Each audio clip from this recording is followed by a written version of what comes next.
Jack Ma. What rejection taught us about persistence, vision, and self-worth. Have you ever applied for a job you thought you were perfect for, only to get rejected? Maybe you heard nothing back at all. Maybe you went to the interview full of hope, only to walk out feeling like you blew it. Or worse, you did great but still didn't get the offer. We've all been there. It hurts. It makes you question your value, your abilities, and sometimes your entire path in life. But what if we told you that one of the most successful entrepreneurs in the world, Jack Ma, the founder of Alibaba, went through that exact experience not once, not twice, but dozens of times?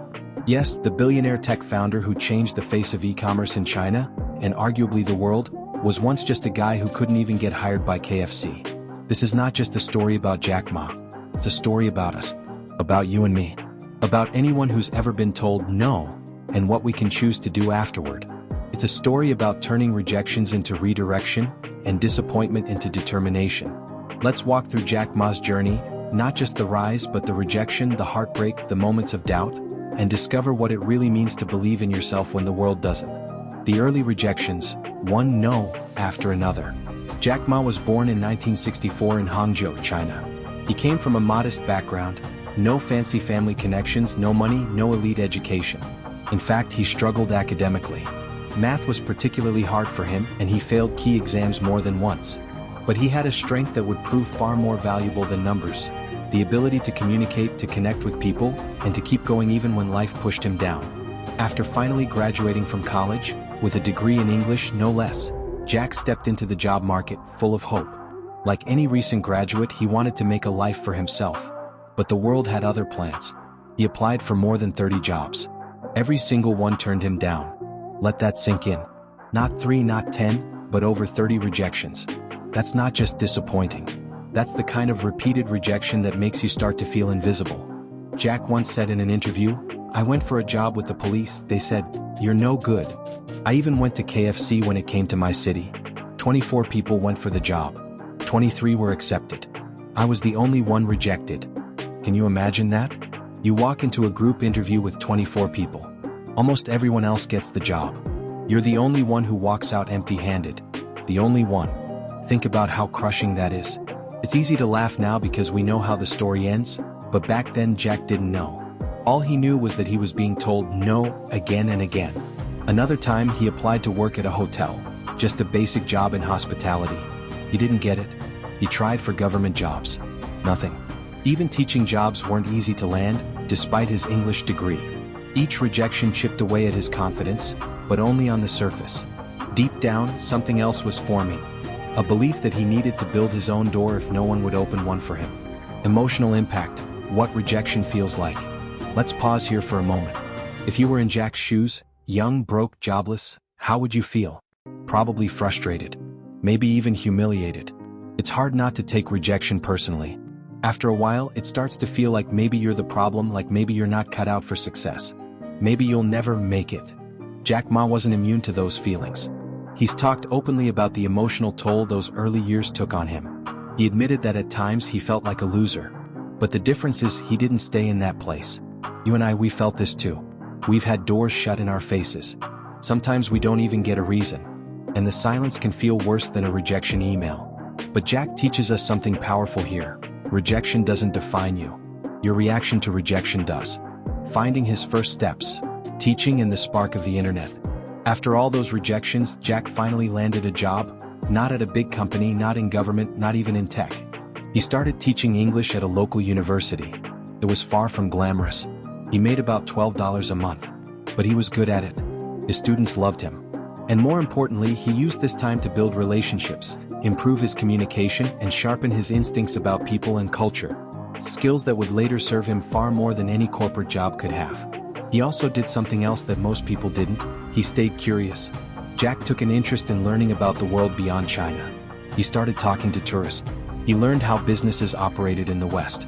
And when he finally had the opportunity to go to the United States in 1995, something happened that would change his life forever. The internet awakens a dream. While in the US, Jack was introduced to the internet for the very first time. He sat down at a computer, typed in the word beer, and was shocked to find information about beer from all over the world, but none from China. That's when it hit him. China had almost no presence online. And this was the moment of vision. Jack Ma had no background in technology. He couldn't write a single line of code. But he didn't let that stop him. He saw a gap in the market and decided to fill it. He returned to China, determined to bring Chinese businesses online. His first venture, China Pages, failed. No one understood the internet. No one believed in his idea. No investors, no users, no support. But again, he didn't quit. In 1999, from a small apartment in Hangzhou, he gathered 17 friends and shared his dream, building a platform where small businesses in China could reach global buyers. That platform was Alibaba. With just $60,000 in initial funding and a lot of passion, they launched what would become one of the most influential companies in the world. The pain behind the success. Here's the thing we often forget when we see people succeed. We forget the pain it took to get there. We see the headlines, the money, the fame. But we don't see the rejection letters, the lonely nights, the inner doubts. Jack Ma has always been open about that pain. He never tried to pretend he had it all figured out. In fact, one of his most powerful qualities is his humility. He often said, "I'm not a tech guy. I'm not good at coding. I'm not smart. But I have a heart." And maybe that's what we need more of, not perfect resumes but people with heart. People who fall, get back up and try again. Lessons for all of us. So what does Jack Ma's journey teach us? Here's what we can take away, not just as professionals but as human beings trying to navigate life's challenges. 1. Rejection is not a final verdict. Just because someone says no to you doesn't mean you're worthless. It just means you're not what they were looking for, but that doesn't mean you're not valuable. 2. Build your own path. When doors close, you don't have to stand there knocking forever. You can build your own door. Jack didn't get a job in the system, so he built something outside the system. 3. You don't have to be the smartest person in the room. You just have to be the most persistent, the most curious, the most resilient. Jack Ma surrounded himself with people who were better than him in key areas. That's not weakness. That's leadership. Use your pain as fuel. Don't let rejection shrink you. Let it sharpen you. Let it teach you what matters. Every no Jack received became a stepping stone. 5. Stay human. Jack often said that business isn't just about money, it's about people. He prioritized culture, values, and heart in Alibaba. That's why it grew so fast, because people believed in what he stood for. A message to you. So here's where this comes back to you. Maybe you've been passed over. Maybe you're unemployed. Maybe you've applied for 50 jobs and heard nothing back. Maybe you're starting to think you're not good enough. But let Jack Ma remind you, you are not your rejection. You're more than a resume. You're more than a job title. You're more than one bad interview. Don't let the silence of others drown out your inner voice. Because that voice, the one that tells you to keep going, to try again, to dream a little bigger, that voice might just be your greatest asset. The world needs more dreamers who refuse to quit. More misfits who build their own way. More people like you, who are willing to learn from failure, not run from it. Jack Ma once said, "Never give up. Today is hard, tomorrow will be worse, but the day after tomorrow will be sunshine." So let's not give up at sunset. Let's hold on until sunrise. Your story is still being written. And just maybe, your greatest no is leading you to your biggest yes.